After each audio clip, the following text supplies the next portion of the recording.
Across from me is Rhonda Hanson, actress and comedian.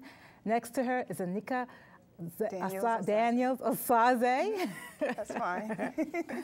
She is the co-founder of the Center for the Restoration of Ma'at.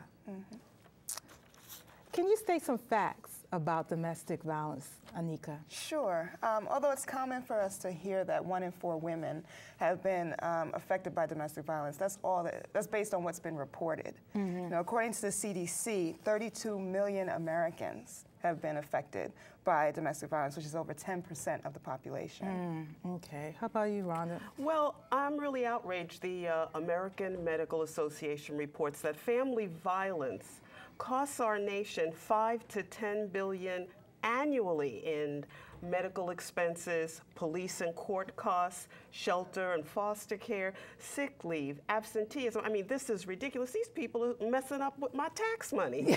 You know what? This leads us to our special guest, Nicole Sharp, who is a survivor of domestic violence. She has just written a book called The End of November. Nicole, before we get into your story, could you read the beginning of your book? It's a poem there that I love. Sure. The name of this poem is The End of November, and I wrote it some years ago. Cold night, cold floor, stiff wind, white lights, silence. My mommy is sleeping like a baby in a pool of blood, her hair in 2 corners of the room, and my daddy standing over her. He painted the walls with her generosity, goodness, joy, and peace, the carpet drenched with her laughter. Time continues in slow motion. Enveloped in this superhuman suspense, my mind is spent and my whole world is bent. His calculating camouflage made him into an innocent witness to a crime so sublime that he fooled himself into thinking he could fly away, like a crow in midday stealing young corn. But beyond him, I mourn for my siblings who look at the child in me and call her mama. Yes, it was a cold night, cold floor, stiff wind, white lights, silence. It was the end of November. This book is about your father murdering your mother, Right. who was I would say, a victim of domestic violence. Why did you write this book? Well, it was very difficult to write, but I was motivated with the hope that people can look at my example and my mother's example, and if they were presently in a situation, domestic violence, intimate partner violence, that they would see the need to escape. Could you tell us what happened on that fateful night of November 22nd? Sure. It was a Friday night, and we were going about our regular night as usual, watching television, and my father, for some reason, started an argument with my mom. That's how it always starts. I can't remember what started it, but he ended up beating her, and what I ended up doing, as I normally would, not normally, but walk away, just remove myself from the situation, go to my bedroom. I came back down when I heard the ruckus, and the fighting stop. But then my mom went down to our basement to do her laundry, and my younger brother and sister went down there with her. And then I saw from the living room, I saw my father go into the closet by the front door and take out a gun that he had up there and go down into the basement where my mother was. So I immediately ran upstairs to call for help. Now I knew that I couldn't call the police because my mother always told me not to call the police. So I called my grandmother, her mother, and while I was on the phone explaining to my grandmother what was going to happen, I heard the shot from the basement. And then my father came upstairs and came on the other phone on the first floor in the kitchen and told me to get off the phone. He needs to call the police. Something happened to my mom. What was his version of that event? He said it was an accident. Well, first he told the police when they came that he came home and found her that way. And then the second version was it was an accident, and this is what he stuck with. He just wanted to scare her with the gun, but it was a loaded gun. I am a minister. I'm also a psychotherapist. Okay. But I supervised a national charitable giving program. This is actually the largest private funding for domestic violence organizations across the country. I'm excited. It sounds kind of ironic to be excited that you're talking about domestic violence, but I am excited, one, because it's a healing opportunity for so many souls all over the world to be able to hear these stories of survival. These are 5 sisters. We've all had some exposure to domestic violence and probably unreported. Yours was reported because a crime was involved and there was a murder. So that would have hit the Fatality Review Board, but many times this is something that doesn't get discussed.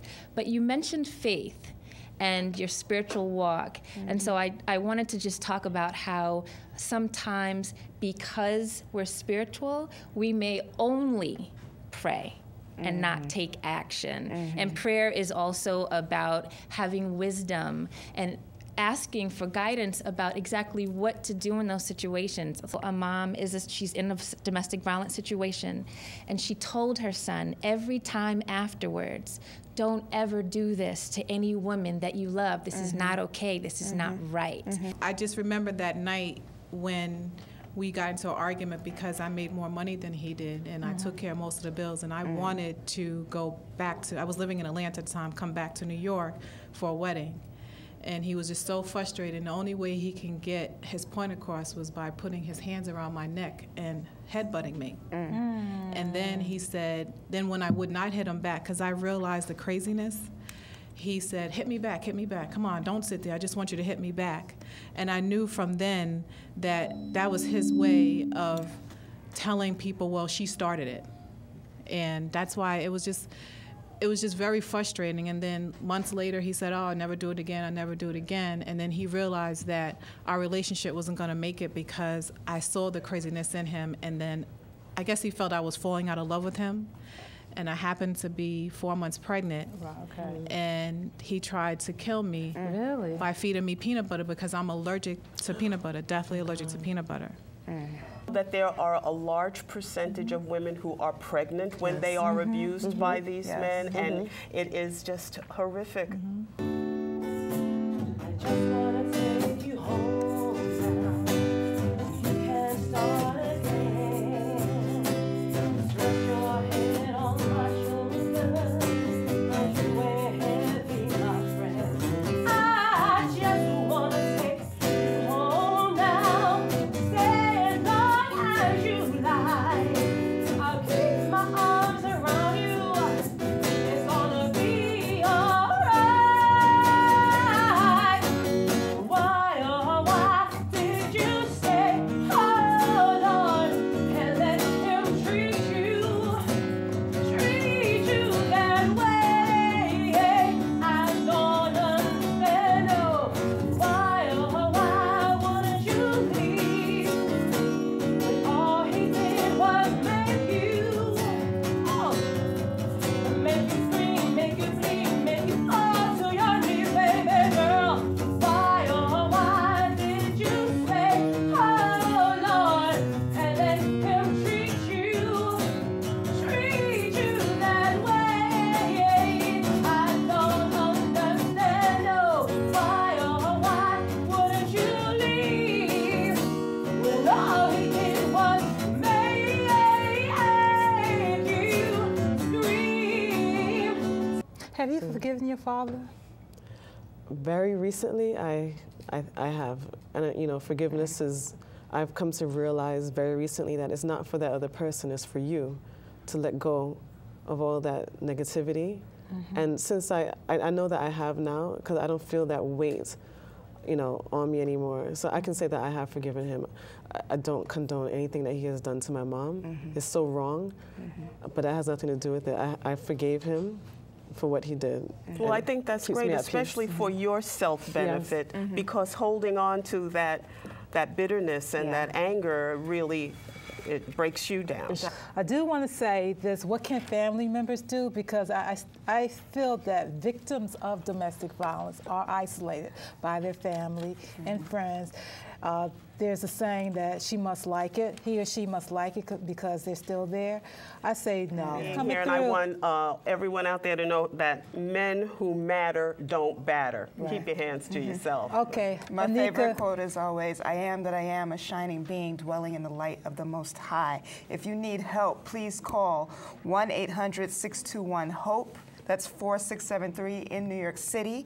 Outside of New York City, 1-800-799-SAFE, and that's 7233. Those are domestic violence hotline numbers through Safe Horizon. Okay, most of all, if you know somebody with domestic violence, tell them that you love her. Peace and love. I'm Deetra Kelsey. Thank you for watching Sister Talk.